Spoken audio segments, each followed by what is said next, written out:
Información independiente. Opinión independiente.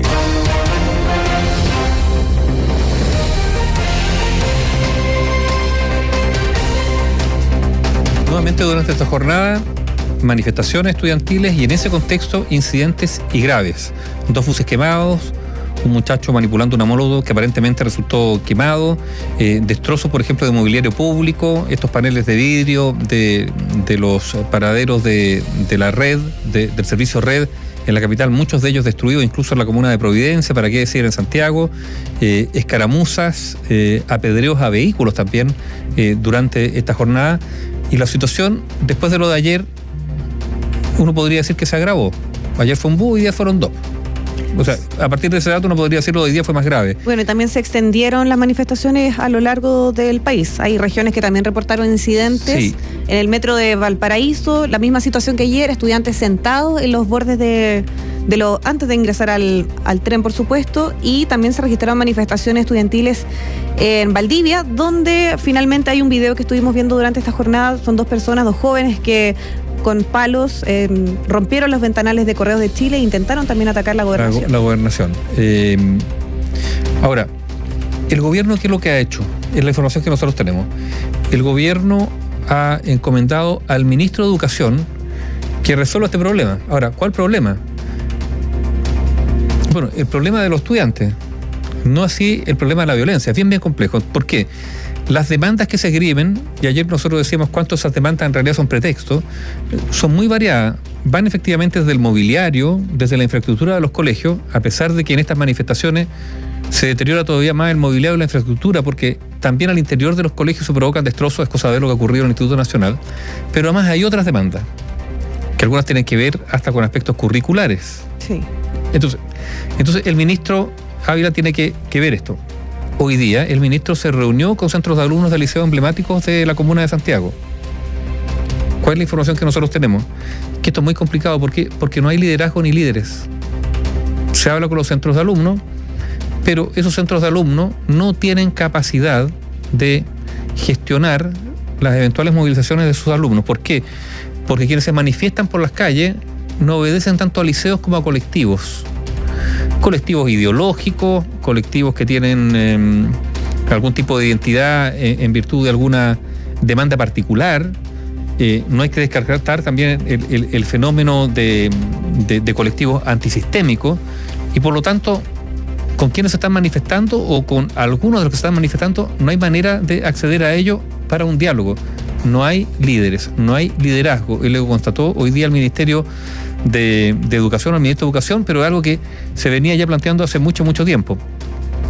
Y por lo tanto queda en el aire la pregunta que nos formulábamos ayer, Gabriela. Bueno, ¿qué va a pasar con estos grupos que podríamos denominar irreductibles, que no quieren sentarse al diálogo, que están por la acción o la violencia política o con algunos rasgos de violencia, digamos, para sus manifestaciones? ¿Qué va a hacer el gobierno?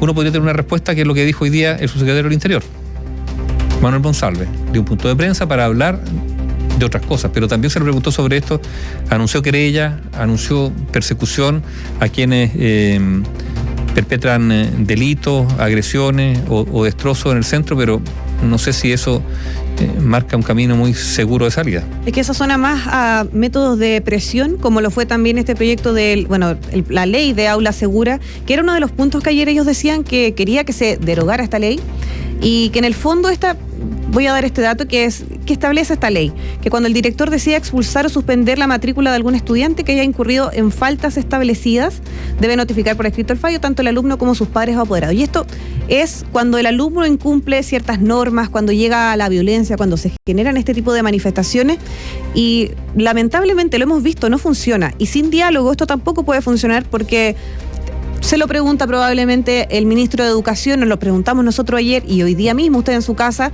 ¿qué es lo que están buscando? Porque hay petitorios que pueden servir más como una excusa que otra cosa, pero finalmente, ¿qué soluciones se les podrán entregar a este grupo de estudiantes, a la gente que se moviliza, si tampoco entendemos qué es lo que están buscando finalmente?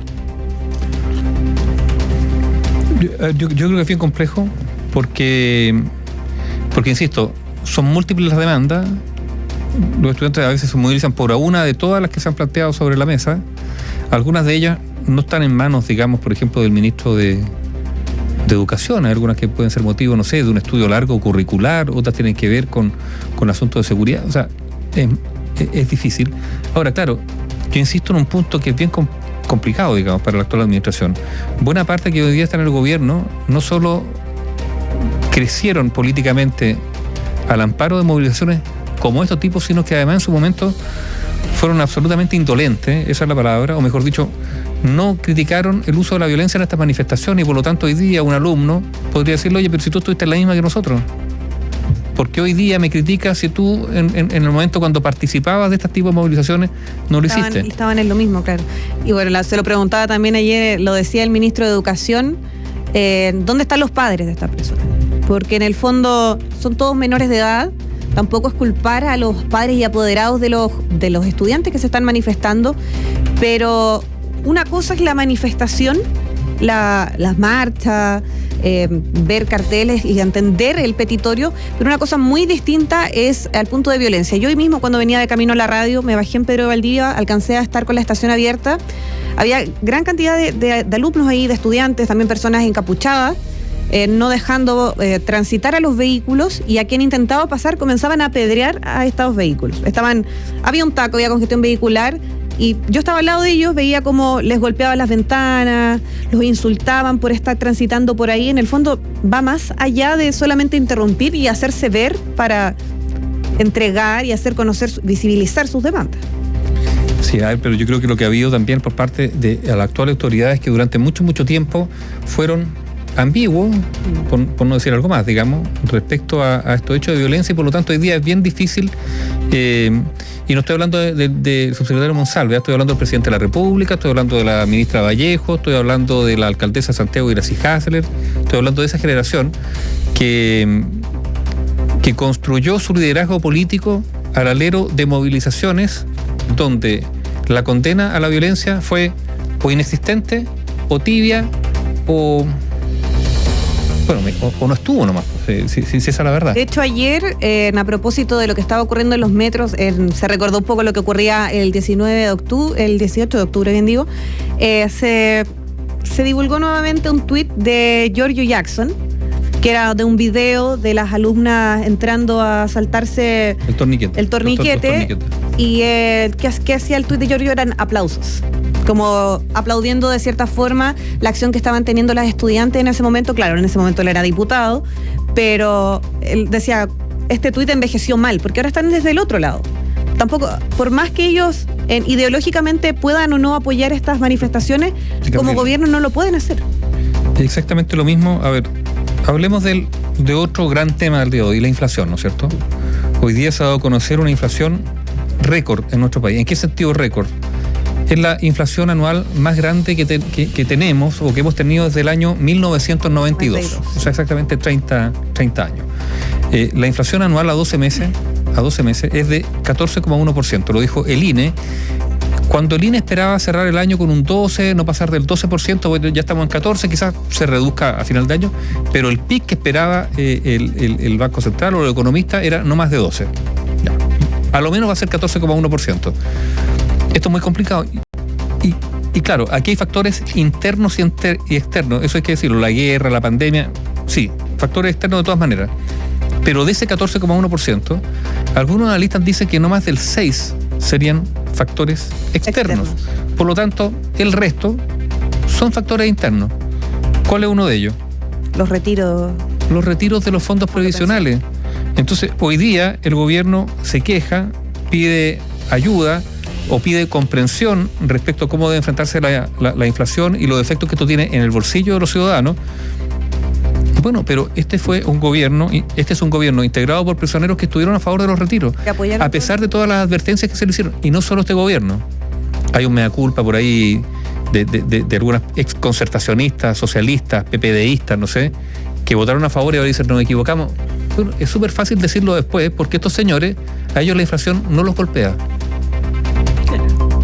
Tú eres parlamentario, la inflación no te golpea, porque el monto que recibes por ser parlamentario o ministro es tan alto que sí, se te va a reducir tu poder de compra, pero nada comparado con el ciudadano.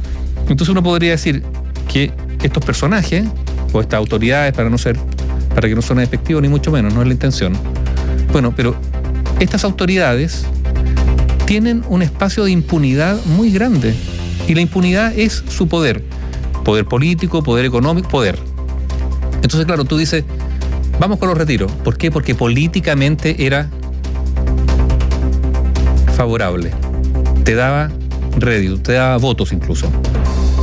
Y después, claro, 6 meses después, un año después, dice, oye, mira, nos equivocamos, en realidad los retiros están provocando esto, la gente está sufriendo, qué pena. Claro, qué pena por la gente, pero a ellos la inflación los golpea muy, muy poco. O sea, es casi insignificante. Ahora, más allá de los temas personales, el problema es mucho más de fondo, tiene que ver con la credibilidad para sostener determinadas políticas públicas. Cuando tú estás en la oposición, pasas al gobierno y cambias tan drásticamente de discurso o de acción, bueno, esto genera descrédito, porque uno podría pensarlo, ojo, incluso respecto a la actual oposición. Sí.